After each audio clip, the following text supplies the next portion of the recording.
So he says that actually all of us are in the presence historically of dealing with that ethical challenge, or whether to take up the shadow and help Uranian Eros evolve in our own subjectivities to its greatest possible potential, and really connect with that, or not. And the gay movement could become either just really irrelevant, or a metaphor and a symbol of human evolution and revolution, because the way the current system is currently organized, and we know because we've seen watching the news, it's really, really, sorry for my clinical language, fucked up. One could say it's fucked up because people aren't dealing with their shadows. So the shadow has gone rampant all over the globe, and it would look like homosexuals have a particularly special role to play in helping to usher society into a psychological stage of self-ownership and integration. So that's pretty much the first chapter of this book. Mitch calls it the golden opportunity of gay liberation. So that was the kind of introduction. These other guys are going to go next. I wanted to say, if you read the chapter, you're going to find, actually, if you read it, that some of these ideas are obviously in there, but that Mitch uses a particular kind of language, especially when he's talking about the evolution of eros and libido, that is meant to provoke you and go, I don't understand, and what's he talking about, and it's too pretty. It's too beautiful. Why doesn't he write in ways that people can understand? Write in like those boring sociological ways that my teacher assigns to me that put me to sleep. Yeah, instead he's really trying to get you to deal with your shit, just because there's no other way when faced with a greater power than the ego, for the ego's defenses to boom, come up. And if you work with them, if you find a way to work with them through your own therapy or your own curiosity, your own critical attitude, or what Jungian psychology calls active imagination, which is a Jungian technique for dealing with voices inside the mind, you might find yourself actually really digging it and getting turned on, because that's the main thing, is how to work with our violence in order to get turned on, to transform that violence into being turned on. Another question? Sort of relative to the other two comments by the black guy and the woman back there. How is this organization that I've heard of for many years, and I don't think anybody could be more eros than you, because I've heard you talk before. But how is it able, because I think it's been a problem for LAGPA, because I was in the founding board, and it was really hard to recruit women, and blacks we had no connection to. Now we have a greater connection or a greater representation, but it's hard. I wonder, is it hard to get, outside the white male gay enclave to be part of your movement? Well, I don't know. I don't know, but I would say that anyone sitting here, if they want to get turned on to their own eros and learn and face their own shadow, can do it right here. It's not like a movement in that way. Anybody's, if they're curious and I guess taking responsibility, can do it in the room right now. Can start being present with their shadow feelings and Look inside. It's something that can happen black, right now. Whatever. Right now, everyone could be an activist, of a psychological activist right now. By looking inside and looking at your shadow, Yeah. and looking at the motives behind what it is we're wanting to know or see. Yeah. There's always hidden agendas. And behind the questions, there's motives. There are hidden agendas, or All the hidden time. violences and jealousies and envies and Envies hate. And to take It's all responsibility. going on right now. It's Every one of yeah. us is full of all sorts of Yeah.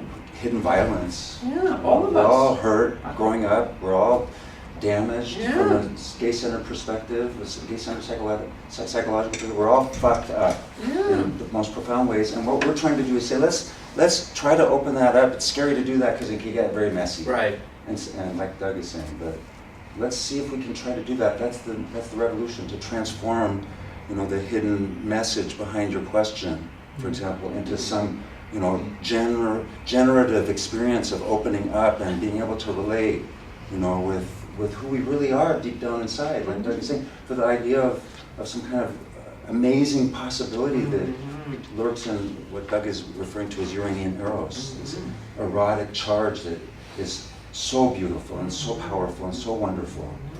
And we lose an understanding of that. I'm sorry, I'm taking over. It's really helpful. Yeah, so it's something that we all could be doing now if you Just look inside. look inside. Look at the stuff that we don't want to look at. Yeah, that we don't want to look at. Yes. So, in that sense, Go ahead. me! I want attention! You're so quiet. One way to frame what Chris and Doug are both invoking here is the difference between extroversion and introversion.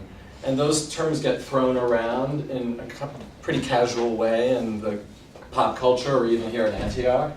But Jung had a very profound sense of what it meant to be introverted or extroverted. And our society, I would suggest, is profoundly extroverted and manic and consumerist and obsessed with externalizing and being out, or like Doug has referenced sociology many times.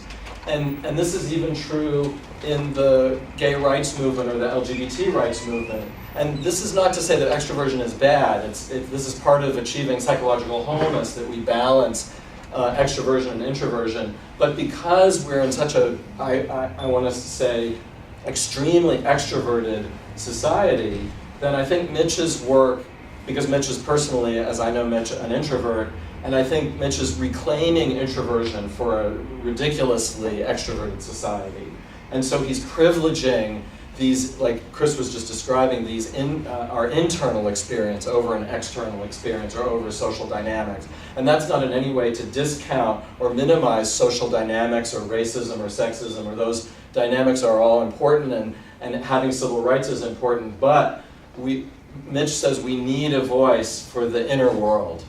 And in the, there's 4 main lectures that Mitch did in the book that you all have, in Gay Liberation, the Psychological Crossroads, and each of us is tackling one of the 4 main lectures or chapters in the book. That's what's happening right now. So Doug just covered the first lecture, and I'm going to talk a little bit about, that's okay. I'm going to talk a little bit about the second chapter, the title of which is The New Ethical Importance of Psychological Responsibility in Furthering the Next Stage of Homosexual Emancipation and the Founding of the ICUP. So that is, you can see even in his titles, there's a way that Mitch is invoking volumes of possibilities and meanings. The new ethical importance of psychological responsibility. And what Mitch means by that, this is my interpretation of what it means by that. There's lots of different ways to talk about that. But what I think Mitch means by that is along the lines that Doug has already been describing and Chris was just naming, which is how can each of us, how can I myself, Roger, go inside and be in an ongoing relationship to the different parts of myself inside. I think, I'm assuming that almost everybody in the room is either a psychotherapist or training to be a psychotherapist or wanting to be a psychotherapist, work in the field.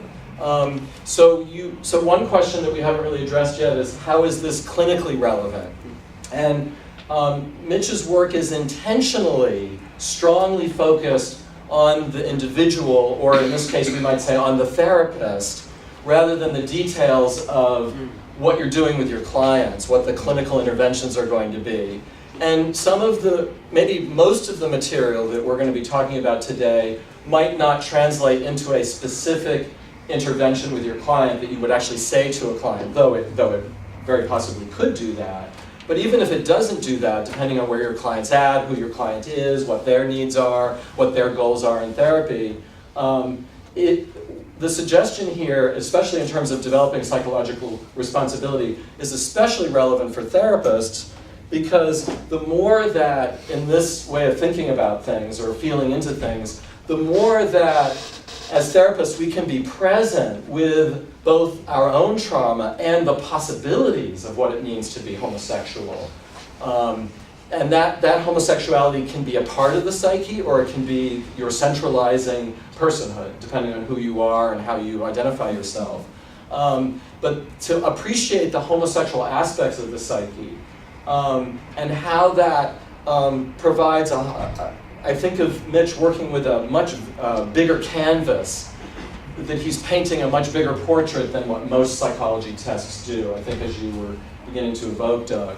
So one way that I would like to talk about this is to make this a little bit more personal, and talk about myself around, for me, what I think of as the advent of my own psychological responsibility, or developing an ongoing psychological attitude, or what Doug referenced, the Jungian practice of active imagination, which means being in an ongoing dialogue with different parts of the selves, so that each autonomous complex or subpersonality actually is alive inside and has its own perspective, or his or her own perspective, and that we can each have relationship and need to have relationship with these different parts of the self. And what happened for me before I started doing gay-centered inner work, I was actually kind of a typical white gay guy, though actually very shut down inside, very disconnected from my feelings, and quite depressed and lost and bankrupt, both literally bankrupt and emotionally bankrupt. And Mitch actually was my therapist for many years. That's evolved over the past 25 years, but that was our original relationship. And I was doing dream work, Jungian dream work with Mitch, and I had a dream that my mother took a little deformed boy out of the refrigerator and plopped him on a desk in front of me, and said, "This is your brother." And he was disgusting and scary and creepy and deformed, this big flattened head, and full of this spastic energy, which I still have. You can see the way I move my body. And I was horrified by this creature, and I didn't know what the hell to do with him or how to relate to him. But he also had this, in the dream, I still remember this like vortex of this energy, and it was like multicolored or rainbow-colored energy that was zooming out of him through his body. He was just so much more alive than I ever was. And I was so struck by this dream, but I still didn't know what to do with it. And then maybe 3 or 4 months later, I had a very spicy dish for dinner, and I got a case of the hiccups. And the hiccups didn't go away. So for 24 hours, I had hiccups. I couldn't sleep.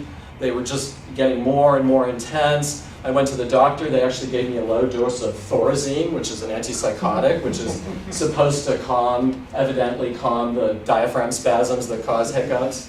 It didn't work at all. They actually got worse and more intense, to the point where it almost felt like I was in labor or pregnant. There were these big heaving hiccups. And when I went to the store to get meds at the drugstore, people would actually laugh. They couldn't help themselves. There was something kind of funny about and ridiculous about this, or clownish about what was happening to me. And then people, as they went on day after day, people started getting concerned, and friends would say, people die from hiccups. And so there was this building up, this literalizing of the hiccups. Mitch says in the second chapter that psychological responsibility is appreciating that the psyche is symbolic, and that as human beings, and as gay people in particular, or that we are primarily symbolic beings. In other words, we function in a subjective, symbolic world.